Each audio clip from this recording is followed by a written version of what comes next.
Enterré a mi marido y 3 días después me echaron a la calle con mis 2 hijos, sin dinero, sin ayuda, sin nadie. Esa noche me di cuenta de algo.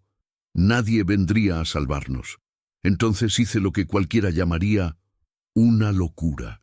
Me llevé a mis hijos al único lugar que todo el mundo decía que estaba maldito. Hay días en que el silencio pesa más que el azadón. Me despierto antes que el sol, como siempre. Como hacía cuando Samuel aún respiraba del otro lado de la cama, cuando su olor todavía se quedaba en la almohada y yo fingía que era solo otra mañana cualquiera. De eso hace ya 4 años. 4 años en los que aprendí que el silencio de la madrugada tiene texturas diferentes. Está el silencio de quien duerme en paz y el silencio de quien se quedó sobrando. Me llamo Elena.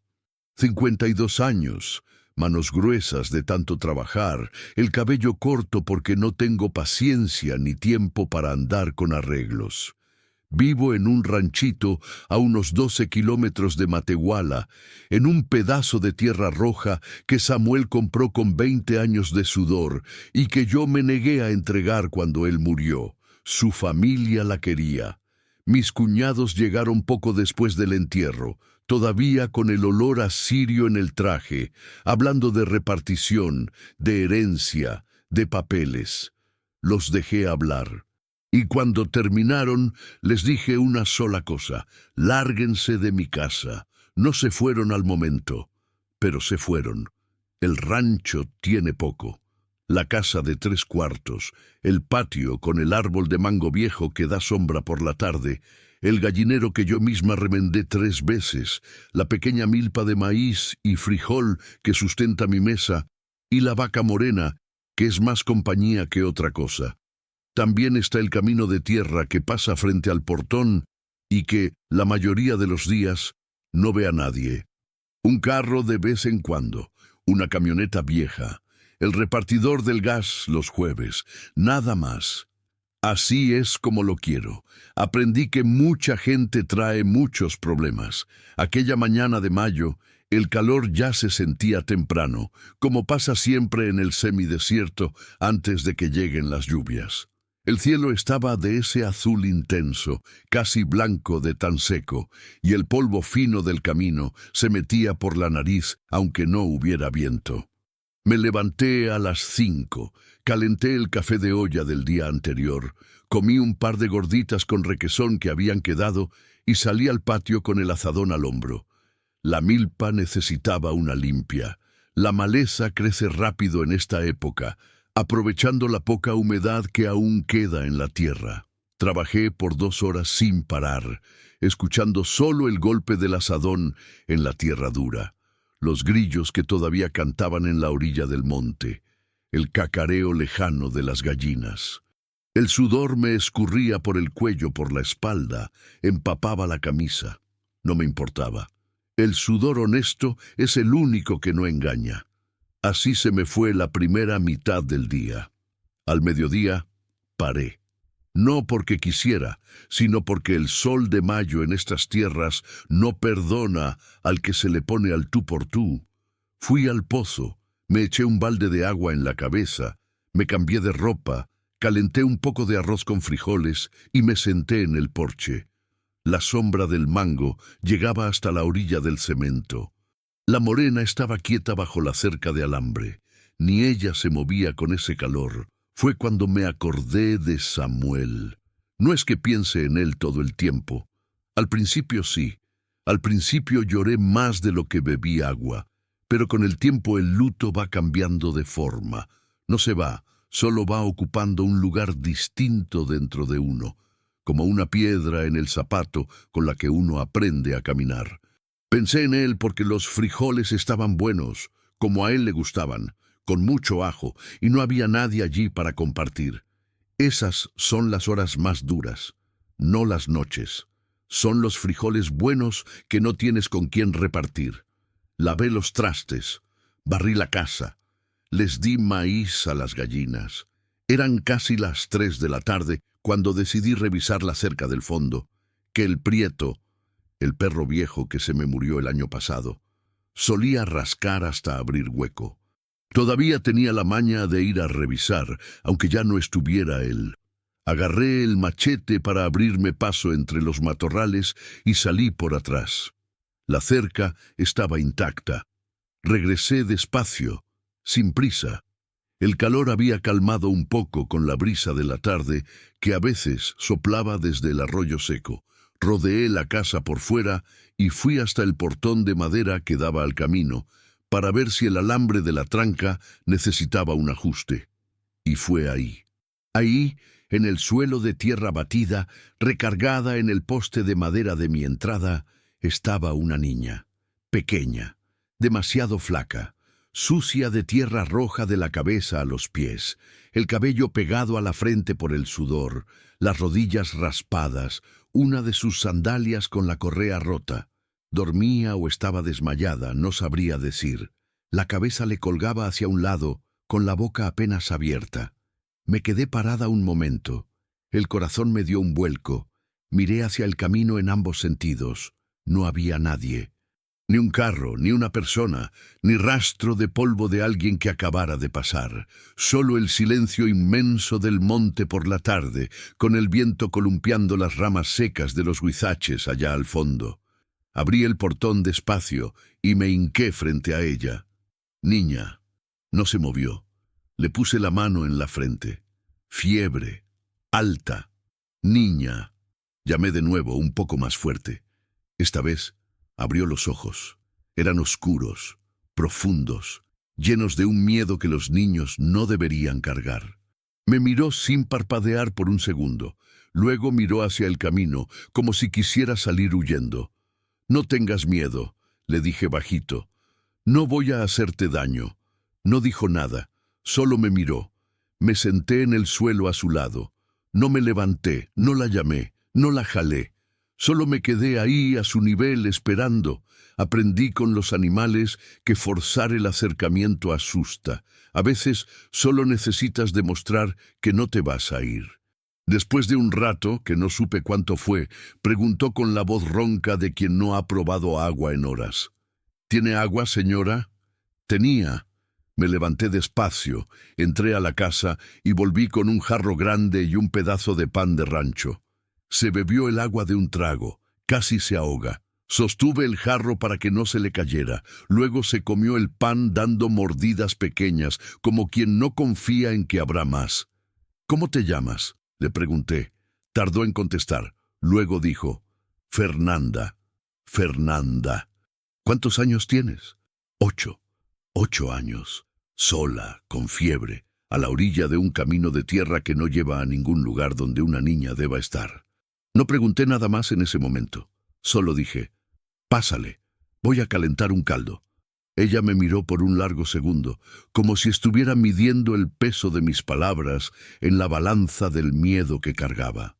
Luego se levantó despacio, con las rodillas doliéndole, y entró.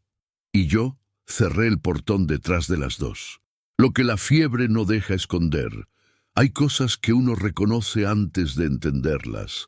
Cuando Fernanda entró a mi casa, se detuvo en medio de la sala y se quedó mirando alrededor, como quien entra a un lugar y ya está calculando la salida.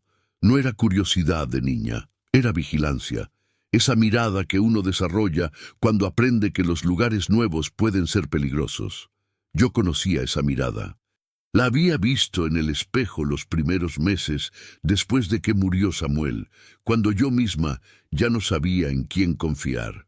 «Siéntate», le dije, señalando la silla de la mesa. Caminó despacio, como si el piso pudiera hundirse. Se sentó en la orilla, no en medio del asiento, lista para salir corriendo. Fui hacia la estufa sin hacer ruido. Tenía un resto de caldo de pollo que había hecho en la mañana. Prendí el fuego bajo y lo fui calentando poco a poco, moviéndolo con la cuchara de madera sin prisa. En estos momentos, la prisa espanta. Los movimientos bruscos asustan. Yo lo sabía sin que nadie me lo hubiera enseñado. Mientras el caldo se calentaba, la observaba de reojo. La ropa estaba rota de la manga derecha, un rasgón largo, como de una caída o de un enganche en una cerca de púas. La sandalia con la correa rota había sido amarrada con un pedazo de hilo blanco, mal hecho, el hilo ya soltándose. Las rodillas tenían costras secas, de quien se cayó en la tierra y no tuvo quien le curara. El cabello estaba enredado, lleno de ramitas secas, como de quien durmió en el monte o a la intemperie. Pero lo que me detuvo fue la muñeca izquierda. Cuando apoyó el brazo en la mesa, la manga de la blusa se le subió un poco. Vi la marca, morada, ancha, de esas que no salen por una caída. Salen por un apretón, de una mano adulta sujetando con demasiada fuerza. Me volví hacia la estufa, moví el caldo. Respiré profundo. No era hora de preguntar, todavía no. Serví el caldo en un plato hondo. Puse 2 tortillas al lado y se lo puse enfrente con una cuchara. Miró la comida, luego a mí, luego a la comida otra vez. «Come», le dije. «Es tuyo». Comió. Se lo terminó todo, despacio al principio y luego más rápido, como si el cuerpo hubiera tomado el control y le ordenara al miedo que esperara. Cuando acabó, se limpió la boca con el puño de la blusa y se quedó mirando el plato vacío con una expresión que me apretó el pecho. Era la expresión de quien no sabe si volverá a comer después. «Hay más», le dije. «Si quieres». Quiso. Le serví otro plato. Esta vez comió más pausado, como si empezara a creer que la comida no se iba a terminar. Cuando acabó el segundo plato, la fiebre empezó a dar la cara de verdad. Lo vi en sus ojos, que se habían puesto vidriosos, demasiado brillantes. Lo vi en la forma en que recargó la cabeza en la mano, como si el cuello ya no aguantara el peso. La frente, cuando le pasé la mano apenas, estaba caliente como ladrillo al sol de mediodía. «Tienes fiebre», le dije. «Ya sé», respondió ella, con la voz ya pastosa. «¿Desde cuándo?». Lo pensó. «Desde ayer, desde ayer». Una niña de 8 años, sola, con fiebre, caminando por caminos de tierra desde ayer. La llevé al cuarto que antes era de mi sobrina, cuando se quedaba aquí en vacaciones. Tenía una cama de solteiro con una colcha de retazos que mi madre había hecho antes de morir, un ropero pequeño, una ventana con cortina de tela de flores amarillas. Sencillo, pero limpio y ordenado, como a mí me gusta. «Acuéstate aquí», le dije. Se acostó sin oponer resistencia, lo que me confirmó que la fiebre estaba más alta de lo que pensaba. Un niño con energía todavía da un poco de guerra. Un niño que se tumba al momento sin preguntar es porque de verdad se siente mal. Fui al baño, mojé un trapo, volví y se lo puse en la frente. Ella cerró los ojos, tenía las pestañas largas y su carita hundida en la almohada parecía aún más pequeña de lo que era. «Te voy a dar una pastilla para la fiebre», le dije. «No te va a doler, solo es para que se te quite el calor». Abrió los ojos. Mi mamá decía que no hay que tomar medicinas de extraños. La frase salió simple, como de niña, pero me caló hondo, porque su mamá tenía razón, y porque esa niña había aprendido la lección, pero aún así estaba ahí sola, lo que significaba que la lección no había sido suficiente para protegerla. «Tu mamá tiene razón», respondí con cuidado. «¿Quieres ver la caja de la medicina con el nombre y todo antes de tomártela?» Lo pensó. Luego asintió.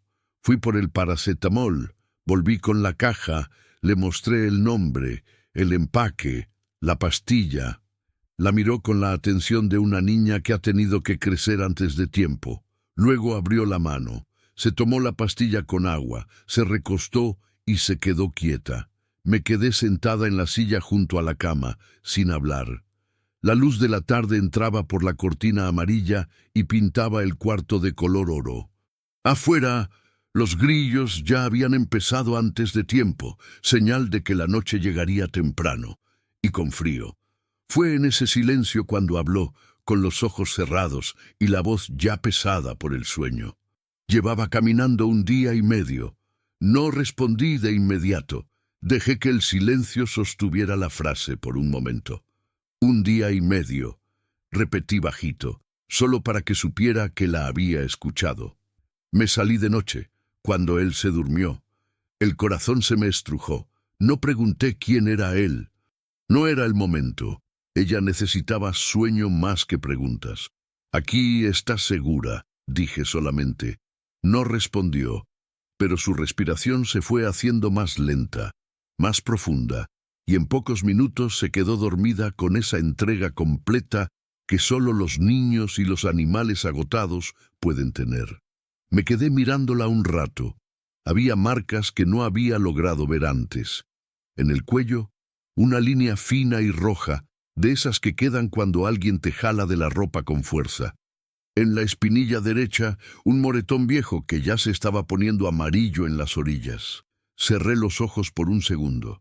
Luego me levanté, salí al porche, me senté en la silla de madera que era de Samuel y me quedé mirando el camino vacío mientras el cielo iba cambiando el azul por el naranja. Pensé en las decisiones que la vida nos pone enfrente sin pedir permiso. Pensé en llamar al centro de salud. Pensé en qué iba a decir, en cómo explicarlo. Pensé en lo que podría pasar si ese él del que huyó aparecía por el camino buscándola. Pero primero pensé en esto. Esa niña había caminado 1 día y medio con fiebre, con la sandalia rota, con marcas de manos adultas en la muñeca y se había detenido exactamente en mi portón. No creo en las casualidades, nunca he creído. Creo que a veces la vida sabe a dónde mandar a quien necesita ayuda, y esta vez la mandó para acá, la noche que trajo la tormenta.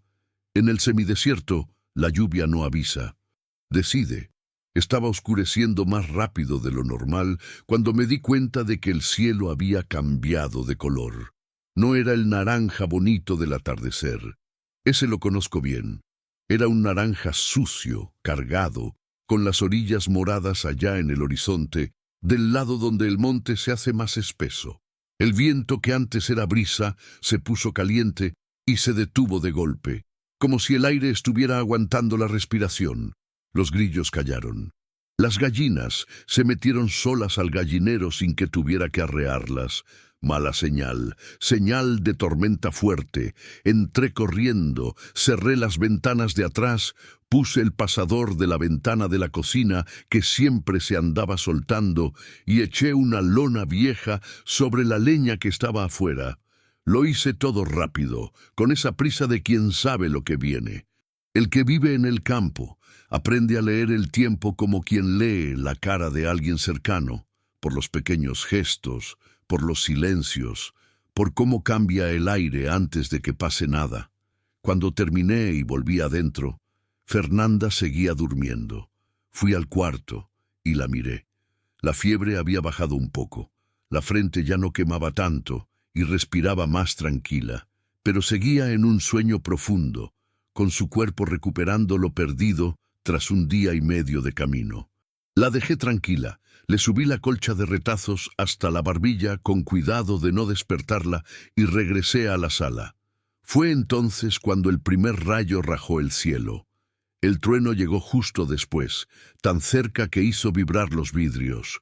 Luego un segundo rayo, más cerca todavía, y entonces el agua se soltó. No cayó, se desplomó. En cuestión de segundos, el ruido sobre el techo de lámina se volvió ensordecedor. Ese tamborileo de lluvia fuerte que lo apaga todo y hace que el mundo de afuera desaparezca. La canaleta del lado derecho empezó a desbordarse rápido y el chorro de agua golpeaba con fuerza el cemento del porche.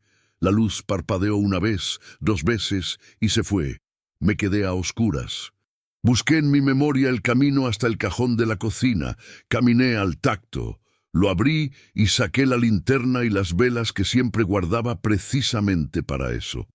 Encendí 2 velas, puse una en la sala y otra a la entrada del pasillo. La luz amarilla y temblorosa invadió la casa, proyectando sombras alargadas en las paredes.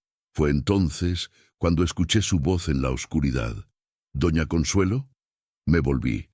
Fernanda estaba en la puerta del cuarto con la colcha de retazos envuelta en los hombros y los ojos muy abiertos. El trueno la había despertado. «Aquí estoy», respondí de inmediato. «No te preocupes, es solo la lluvia».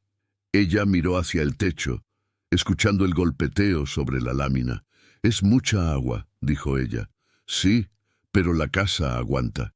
Esta casa ya ha visto cosas peores». No era mentira.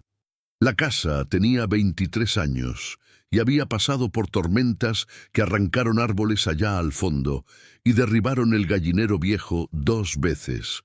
Valente siempre decía que los cimientos eran buenos, que lo que él construía no se caía fácil. Me gustaba creer en eso, no solo sobre la casa. «Ven, siéntate aquí», le dije, señalando el sofá. Ella se acercó, todavía con la colcha encima, y se sentó a mi lado, dejando un espacio de 1 palmo entre nosotros. No se arrimó del todo, pero acortó la distancia. Para una niña como ella, eso era mucho. Me quedé mirando la flama de la vela un rato. Ella también. La tempestad rugía afuera. Los rayos iluminaban las rendijas de las ventanas con destellos blancos, y dentro de la casa solo estaba esa luz cálida. Nosotras dos sentadas en el sofá, la colcha de retazos y el silencio de quien aún no sabe bien qué decir. Fue ella quien habló primero. «¿Usted vive solita aquí?» «Sí, aquí vivo». «¿No le da miedo?» Lo pensé antes de responder. Antes me daba. Ya se me pasó. Se quedó callada, considerando mis palabras. ¿Cómo se le pasa a uno? Era una pregunta de niño, directa, sin rodeos, del tipo que un adulto no hace porque aprende a fingir que no le importa. Me gustó la pregunta. «Te vas acostumbrando a tu propia compañía», dije despacio. «Y un día te das cuenta de que, si tú misma no te tienes miedo, todo se vuelve más fácil». Ella frunció el ceño, como si estuviera traduciendo aquello a un lenguaje que pudiera entender. «Yo a veces me tengo miedo a mí misma», dijo bajito. «¿Por qué?» «Porque a veces me da un coraje que me asusta». Me giré hacia ella. Estaba mirando la vela, no a mí. «¿Coraje con quién?», pregunté con cuidado. Tardó en responder. La tormenta bramó afuera como si estuviera escuchando y esperando con nosotras. «Con Gildardo». El nombre cayó en el silencio como una piedra en agua estancada. Lo dijo sin rabia aparente, pero sentí el peso que cargaban esas sílabas. Nombres así siempre pesan. «¿Quién es Gildardo?», pregunté, aunque ya sospechaba la respuesta. «El marido de mi mamá». Me quedé callada. Dejé que ella eligiera qué quería decir. «A mi mamá se la llevaron al hospital hace 3 semanas», continuó con la voz todavía queda y los ojos fijos en la vela. «Se puso mala de repente. No sé qué tiene. Gildardo dijo que se había ido, que no iba a regresar pronto. Me dejó con la vecina 2 días, pero luego fue por mí. Dijo que la vecina ya no me quería ahí». Pausó. «Puede que sea cierto, o puede que no», pensé, pero no dije nada. «¿Y entonces te fuiste a casa de Gildardo?» «Sí». Su voz se hizo más pequeña. «No quería, pero fui». Otro rayo. La casa entera se iluminó por un segundo. Vi su perfil de lado, la barbilla firme, los ojos secos. Esa niña había decidido no llorar, y esa decisión debía de haberla tomado hace tanto que ya era un hábito. «Él te lastimó». No fue una pregunta. Lo afirmé bajito. No respondió de inmediato. Se apretó la colcha contra los hombros. «Pega cuando toma». Lo dijo así, simple como quien describe el clima, como si fuera un hecho natural del mundo, como la lluvia o el calor. Eso me dolió más de lo que cualquier llanto habría dolido. «Está bien», dije con voz firme. «No tienes que volver allá». Me miró por primera vez en varios minutos. Sus ojos oscuros, profundos, llenos de esa desconfianza que aún no soltaba. «Usted no puede prometer eso». «No puedo prometer lo que no depende solo de mí», asentí. «Pero puedo prometerte que esta noche estás segura, y mañana pensaremos en el mañana». Se me quedó mirando un largo rato. Luego asintió, despacio, como quien firma un contrato con cuidado. Fue entonces cuando la tormenta cambió de tono. Había dejado de ser solo lluvia fuerte para convertirse en ese tipo de temporal que se suelta en el campo cuando se decide de verdad. Viento de helado, pesado, que empujaba el agua contra las paredes como si quisiera entrar. Escuché el golpe de la tranquera afuera, el alambre flojo de la cerca sacudiéndose, y entonces un estruendo diferente, seco, que no fue un trueno. Me levanté rápido, agarré la linterna. «Quédate aquí», le dije. Fui hasta la ventana de la cocina, abrí una rendija y alumbré al patio. El mango viejo. El mango viejo había soltado una rama gruesa, la más grande, la que daba sombra a medio patio. Había caído justo sobre la cerca de madera que separaba el corral del gallinero. El gallinero. Escuché el cacareo asustado de las gallinas incluso sobre el ruido de la lluvia. Cerré la ventana y volví a la sala, tomando ya el impermeable que colgaba detrás de la puerta. «¿Y qué pasó?» Fernanda se había levantado, aún con la colcha encima. «Se cayó una rama sobre el gallinero. Tengo que ver si la cerca aguantó, si no las gallinas se van a salir a la lluvia y se van a perder o a morir de frío. Yo voy con usted». «No vas», dije firme poniéndome el impermeable. «Tienes calentura». «Tenía, ya me siento mejor». «Fernanda, yo sé cargar la linterna», dijo ella con esa terquedad calma de niño que aprendió a valerse por sí mismo. «Usted va a necesitar las 2 manos para arreglar la cerca». La miré. Ella me sostuvo la mirada, firme. No era momento de discutir. Tenía razón. Saqué el otro impermeable. Le quedaba enorme, casi a los tobillos, y la ayudé a ponérselo. Le puse la linterna en la mano. Abrimos la puerta juntas y el viento y la lluvia nos pegaron de frente, fríos y pesados. Corrimos al patio. La rama había caído de lado y la suerte fue que le pegó más a la cerca que al techo del gallinero. 2 tablas se habían quebrado, pero el techo estaba entero. Las gallinas estaban amontonadas en un rincón, cacareando de miedo, pero vivas y sin poder salir todavía.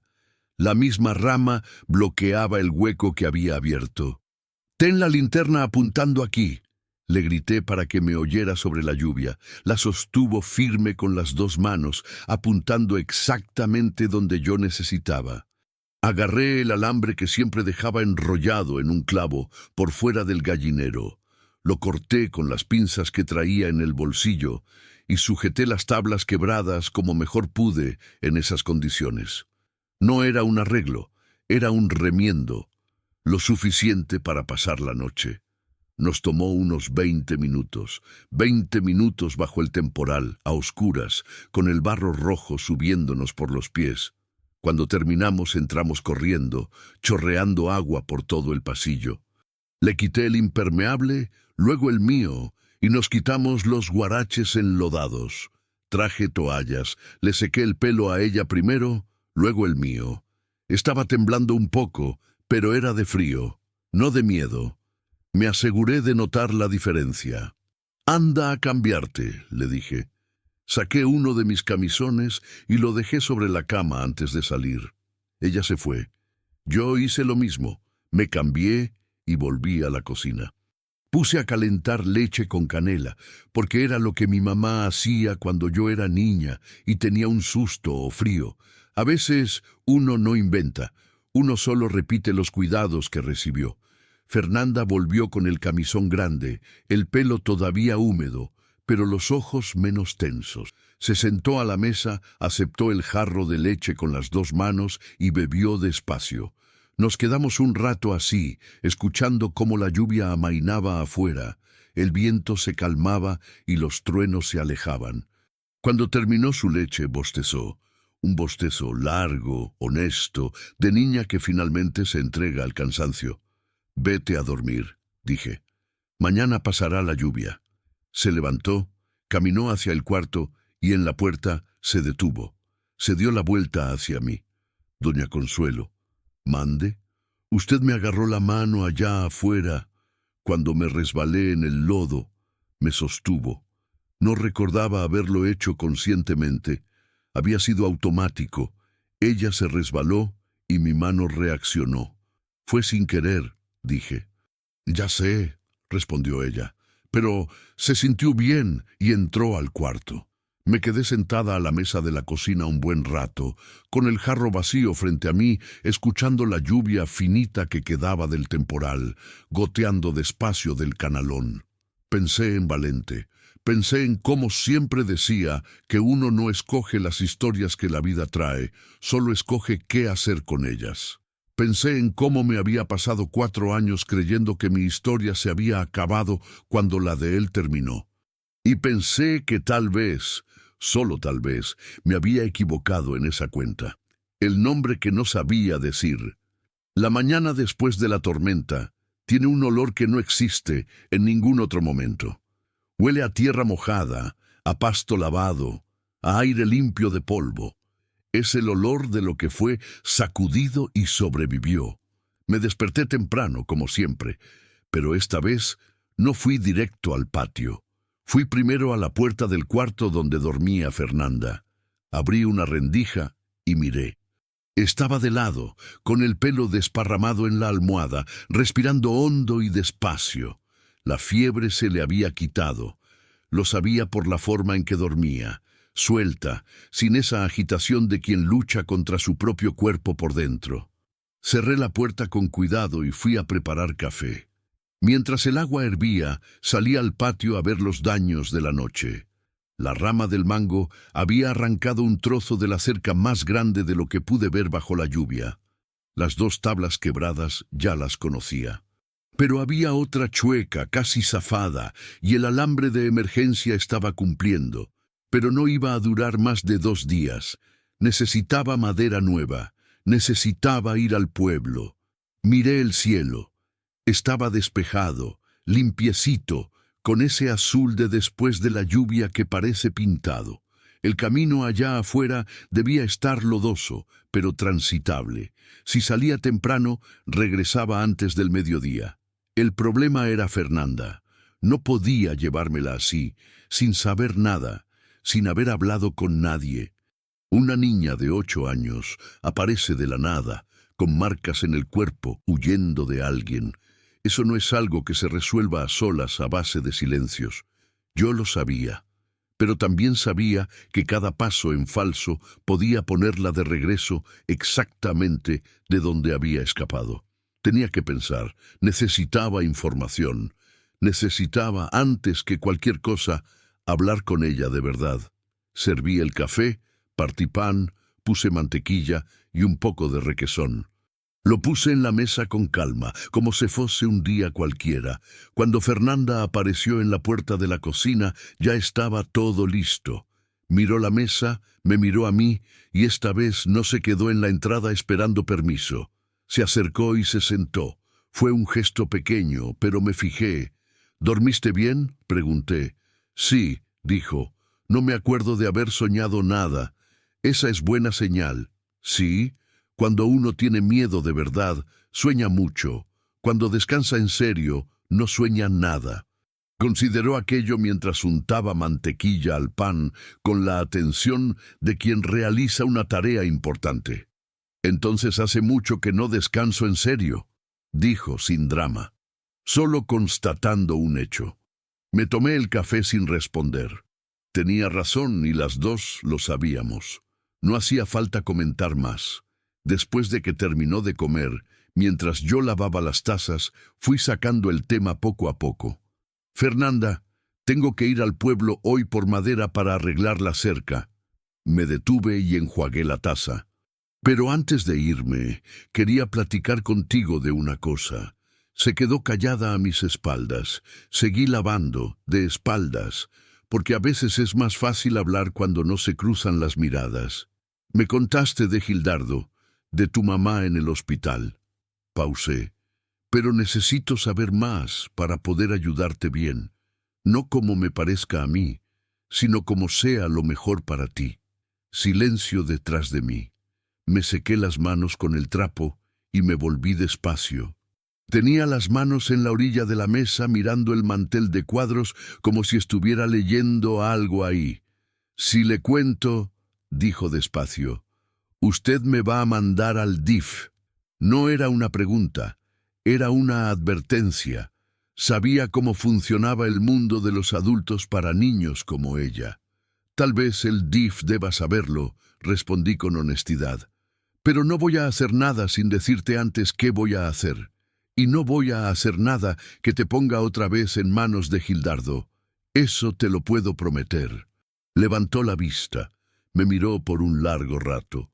«¿Por qué está haciendo todo esto?». Era la pregunta que sabía que vendría. Había pensado en ella desde la noche anterior. Había intentado formular una respuesta que sonara razonable, que tuviera sentido para una niña de 8 años. No encontré ninguna, así que le dije la pura verdad. «Porque apareciste en mi puerta, y cuando alguien aparece en tu puerta necesitando ayuda, uno ayuda. Mi madre me lo enseñó así. La vida me lo confirmó». Se me quedó viendo, luego miró otra vez el mantel. «Mi mamá también enseñaba eso», dijo bajito. «Ella ayudaba a todo el mundo. Se ve que es una buena madre». «Lo es». Pausa corta. «Necesito saber si está bien». Su voz no se quebró, pero sus ojos brillaron por un segundo antes de que parpadeara para controlarse. Esa niña tenía una disciplina emocional que avergonzaría a muchos adultos.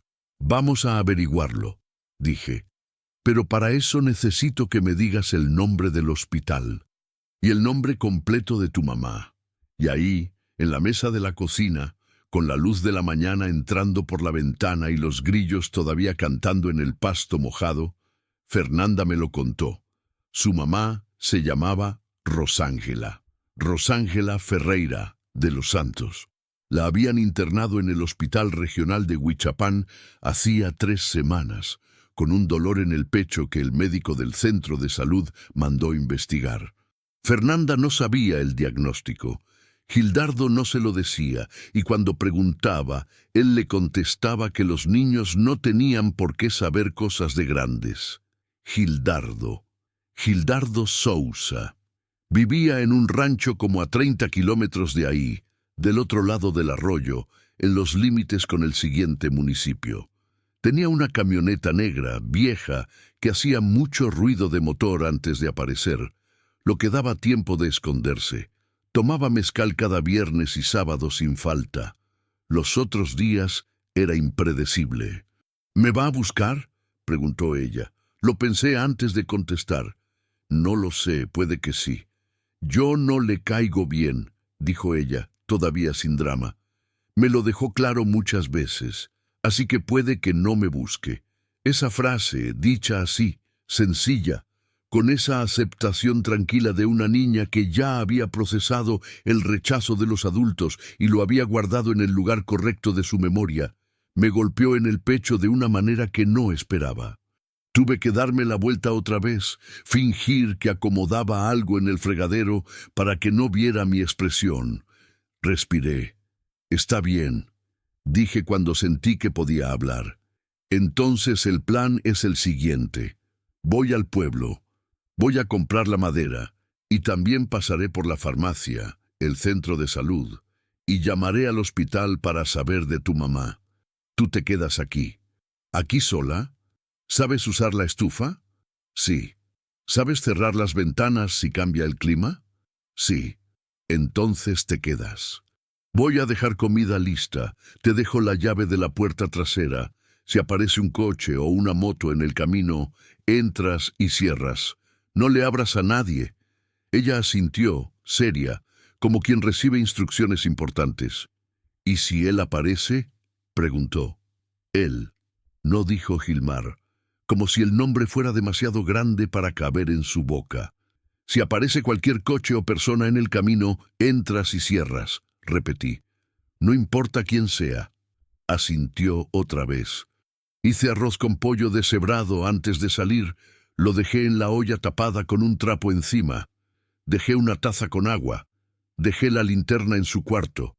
Escribí en un papel el número de mi celular. La señal ahí era mala. pero a veces entraba, y lo dejé sobre la mesa. Antes de salir, me detuve en la puerta y la miré. Estaba sentada en el sofá, con la colcha de retazos en el regazo, mirando por la ventana hacia el patio. Pequeña en la inmensidad de la sala sencilla. «Neusa», dijo, sin voltear. Era la primera vez que decía mi nombre sin el señor adelante. Lo noté, lo guardé. «¿Sí? Gracias por el impermeable de ayer». Salí sin responder, porque lo que tenía para decir no cabía en ninguna palabra que supiera usar. El pueblo quedaba a 12 kilómetros, pero con el camino embarrado me tomó casi 40 minutos en la camioneta vieja, avanzando despacio entre los tramos más lodosos. La radio no agarraba bien, así que fui en silencio, pensando. En el pueblo hice todo en el orden que había planeado. Compré las tablas y el alambre. Pasé por la farmacia y compré más paracetamol, un antiséptico, curitas. Pasé por el centro de salud y hablé con la enfermera encargada, doña Marlene, a quien conocía de vista. Una mujer grande, de cabello canoso y trato directo, que me escuchó sin interrumpir. Cuando terminé de contar, se quedó en silencio un momento. «Hiciste bien en venir», dijo. «Hiciste bien en no llamar a protección infantil antes de saber más. A veces el sistema ayuda, a veces complica antes de ayudar. Lo sé. Pero vas a tener que hacer un reporte, Neusa. No ahora, no hoy, pero lo vas a hacer. También lo sé». «Déjame hacer unas llamadas», dijo tomando el teléfono. Me quedé en la sala de espera del centro de salud casi 1 hora. Tomé un café horrible en vaso de plástico. Miré el cartel de vacunación en la pared. Pensé en Fernanda sola en la casa, mirando por la ventana. Doña Marlene regresó con un papel en la mano y una expresión que no supe leer de inmediato. «Llamé al Hospital Regional de Guaraí», dijo, sentándose a mi lado. «Rosángela Ferreira dos Santos ingresó hace 3 semanas con sospecha de problema cardíaco. Confirmaron un infarto leve. Estuvo internada 1 semana y le dieron de alta hace 15 días. Procesé eso. Alta hace 15 días, repetí. Y la niña está con ese hombre desde hace 3 semanas. Sí, lo que significa que o él no fue por ella, o fue y no le avisó a la niña, o le avisó y la niña no le creyó, o las 3 cosas, o mintió a propósito. Cualquiera era mala a su manera. «¿Tienen dirección de Rosángela?», pregunté. «Tenemos la que aparece en el registro», dijo, entregándome el papel. «Una dirección en Guaraí mismo, pero no sé si sigue siendo válida». Tomé el papel, miré la dirección. Luego miré a doña Marlene.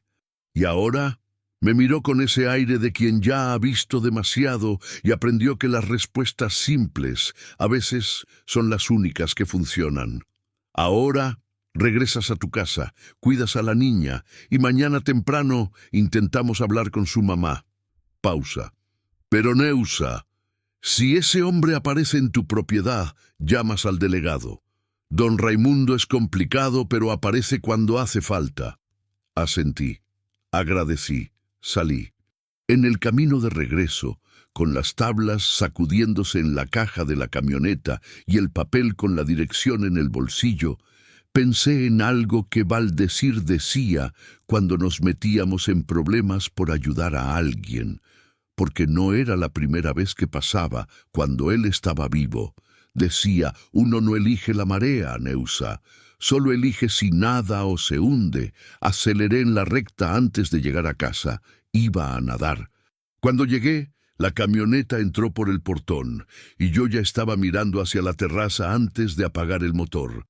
Fernanda estaba ahí, de pie en el borde, esperando. Cuando me vio, no sonrió, pero bajó y caminó hacia la camioneta, despacio, con las manos metidas en la camisola grande. Bajé, abrí la parte trasera. «¿Me ayudas con las tablas?», pregunté. Tomó una punta. Yo tomé la otra. Las cargamos juntas sin hablar. Y en ese silencio de esfuerzo compartido, algo se acomodó entre nosotras que no sabría explicar con palabras. Era el tipo de cosa que solo pasa cuando dos personas deciden, sin decirlo, que van a hacerlo juntas. Cuando guardamos todo en el patio y me giré hacia ella, dije, «Tu mamá salió del hospital hace 15 días. Está bien». Los ojos de Fernanda se llenaron en una fracción de segundo. No dejó caer las lágrimas, pero se llenaron. «Está bien», repitió, solo para escucharlo otra vez. «Sí, y mañana intentamos hablar con ella». Fernanda miró al suelo un momento. Cuando levantó la vista, había algo distinto. Ya no era solo la mirada de una niña que sobrevive. Era la mirada de una niña que empieza, poco a poco, a creer que tal vez todo salga bien. Era un comienzo pequeño, pero era un comienzo. Lo que queda cuando baja el polvo. Hay cosas que uno solo entiende después. Cuando el polvo se asienta, cuando la lluvia se va y el silencio vuelve a ser solo silencio, sin amenaza dentro, me senté en la terraza y me di cuenta de que algo en mí había cambiado sin pedir permiso. No sé exactamente cuándo. Si fue cuando tomé su mano en el lodo, si fue cuando dijo mi nombre sin el señora, si fue cuando cargamos las tablas juntas sin necesidad de hablar. Esas cosas no tienen hora, solo tienen peso, después. Esa noche, antes del último día, cociné arroz con Pequi porque tenía un frasco guardado desde el invierno pasado, esperando ocasión. Nunca había encontrado una ocasión suficientemente buena. Entonces pensé, si no es ahora, ¿cuándo? Fernanda nunca había probado Pequi. La hice comer con cuidado, le advertí del hueso, le expliqué que el olor fuerte era normal, que el campo tiene aroma a vida intensa. Hizo cara, luego comió otra vez. Después pidió más. Nos quedamos en la mesa más tiempo del necesario, solo conversando.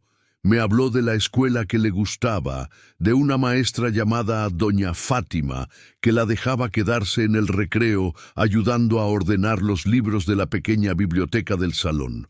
Me contó que sabía leer desde los 5 años, que su mamá le había enseñado antes de la escuela. Me dijo que le gustaba la lluvia, pero solo cuando estaba dentro de casa. Yo le hablé de baldecir. No mucho, solo lo suficiente. Le dije que también le gustaba el Pequi, que cada temporada compraba frascos y frascos, que tenía una forma específica de comerlo con mucho pan para suavizar el sabor. Ella soltó una risa pequeña, la primera que le escuché. Guardé esa risa en un lugar dentro de mí que no sabía que estaba vacío. Dormimos temprano las dos, sin tormenta, sin fiebre, sin miedo inmediato. Solo el sonido de los grillos y el viento suave en las ventanas. A la mañana siguiente desperté con el corazón adelantado. Sabía lo que tenía que hacerse. Sabía que no sería simple. Sabía que después de ese día las cosas empezarían a moverse de una forma que no podía controlar. El sistema iba a entrar, la gente iba a entrar, y el silencio que habíamos construido se rompería. Pero antes del mundo de afuera, había una cosa. Llevé a Fernanda a la sala. Me senté frente a ella. Puse el papel con la dirección en la mesa. Al lado, el celular. «Hoy vamos a intentar hablar con tu mamá», dije. «El número que tenemos es del hospital, pero doña Marlene dijo que tal vez consigan otro contacto». Pausa. «¿Quieres intentarlo?» Miró el celular. «¿Y si no contesta?» Intentamos otra vez. «¿Y si no quiere venir por mí?» Esa pregunta me golpeó en el estómago. No porque creyera que fuera cierto, sino porque ella creía que era posible. «Fernanda», dije despacio, «una madre que enseña a su hija a ayudar a otros, que le enseña a leer antes de la escuela, que cría a una niña con la valentía que tú tienes, esa madre va a querer estar contigo». Pero se quedó con Gilmar. A veces uno se queda con quien no debería porque tiene miedo de estar solo. Pausa. «Entiendo eso más de lo que imaginas». Me miró. Sostuve su mirada. «Eso no significa que no te ama. Significa que ella también tenía miedo». Se quedó en silencio un buen rato. Luego empujó el celular hacia mí. «Llame usted, yo me quedo aquí». Llamé al centro de salud. Doña Marlene ya había llegado. Tenía el número de una vecina de Rosángela en Guaraí. En 20 minutos, con 3 llamadas, la vecina fue a su casa y la puso al teléfono. Le pasé el celular a Fernanda. Lo tomó con las 2 manos, lo acercó despacio al oído, y cuando escuchó la voz del otro lado, todo ese control que había sostenido por días se rompió en un segundo. «Mamá», dijo, y lloró. Un llanto profundo, sin contención, de quien finalmente encuentra un lugar donde soltar el peso. Salí de la sala, fui al patio, me senté junto a un árbol y miré el cielo de la mañana, ese azul amplio que parece no caber en ningún lugar. Y lloré también, por Valdecir, por la niña que caminó enferma para escapar, por la madre que no sabía, por mí. Luego me limpié el rostro y volví adentro. Fernanda estaba en el sofá, con los ojos hinchados, pero diferente. «Va a venir por mí», dijo. «¿Cuándo?» «Hoy toma el autobús. Llega mañana en la mañana a Mirasema. Entonces falta un día», dije. «Aguantaste mucho más que un día». Asintió. Ese día fue distinto. Arreglamos la cerca juntas. Le di un martillo pequeño. Clavó con seriedad. Se equivocó 2 veces. No se rindió. En la tarde le di un cuaderno. Escribió durante 1 hora. No pregunté. En la noche me pidió que le contara más de Valdecir. Le conté. Rió, una risa verdadera. Ese instante valió mucho. Rosángela llegó al día siguiente a las 10 de la mañana, en un coche de un vecino. Bajó casi antes de que el coche se detuviera. Fernanda corrió. Se abrazaron con fuerza. Yo me quedé en la puerta, observando. Ese momento no era mío. Después, Rosángela se acercó a mí. Me tomó las manos. No encontraba palabras. «No hace falta», dije. «Sí hace falta», respondió. No la dejé terminar. Le ofrecí café, porque a veces el cariño se dice mejor con acciones que con palabras. Pasaron. Tomamos café. Les expliqué lo que había pasado, lo que yo sabía y lo que doña Marta me había sugerido sobre la denuncia en la delegación. Rosa escuchaba con la mano de su hija entre la suya todo el tiempo, los dedos entrelazados, sin soltarla. Antes de irse, Fernanda se acercó a mí en el porche, mientras su mamá acomodaba las cosas en el coche del vecino. Me miró de abajo hacia arriba, con ese aire tan directo que tiene. «Doña Elena, Fernanda». Traje el cuaderno. Me lo extendió. Yo la miré sin entender. «Escribí algo para usted», dijo. «Puede leerlo después de que me vaya». Tomé el cuaderno. «Está bien». Se quedó quieta por un segundo, como si estuviera calculando algo. Después dio un paso al frente y me abrazó. Un abrazo rápido, apretado, a la altura de la cintura, de esos que dan los niños a los adultos cuando todavía no saben bien cómo hacerlo, pero deciden hacerlo de todos modos. Me agaché y le devolví el abrazo. Sentí lo pequeña que era en realidad, sin toda esa armadura que cargaba siempre. «Todo va a estar bien», le dije cerca del oído. No respondió, pero me apretó un poco más antes de soltarme. Me quedé parada en el portón, viendo cómo el coche desaparecía en el polvo rojo del camino. Me quedé ahí un buen rato después de que el auto se perdió de vista, mirando el camino vacío, escuchando cómo regresaba el silencio, solo que esta vez el silencio era distinto. No era el silencio pesado de 4 años de ausencia. Era de otro tipo, el silencio de después de algo que ocurrió de verdad, que dejó una marca buena. Entré a la casa, me senté en la mecedora de Vicente, abrí el cuaderno. La letra era de niña, grande, un poco chueca, con algunas palabras amontonadas. Había escrito en una sola página, a la mitad del cuaderno, como si quisiera que las hojas en blanco de ambos lados le sirvieran de marco. Decía así: «Doña Elena, no sabía que existía una casa donde una puede entrar sin tener miedo. Gracias por la sopa, por la leche con canela, por el impermeable, por la mano en el lodo, por las pitayas que yo no conocía. Usted me enseñó que el silencio puede ser bueno cuando no tiene miedo adentro. Cuando sea grande, quiero tener una casa igual a la suya. No la casa de ladrillo, la otra. Cerré el cuaderno. Miré hacia el patio. El árbol de mango con la rama rota. La cerca nueva de madera clara. La morena quieta bajo la sombra. El cielo inmenso del campo.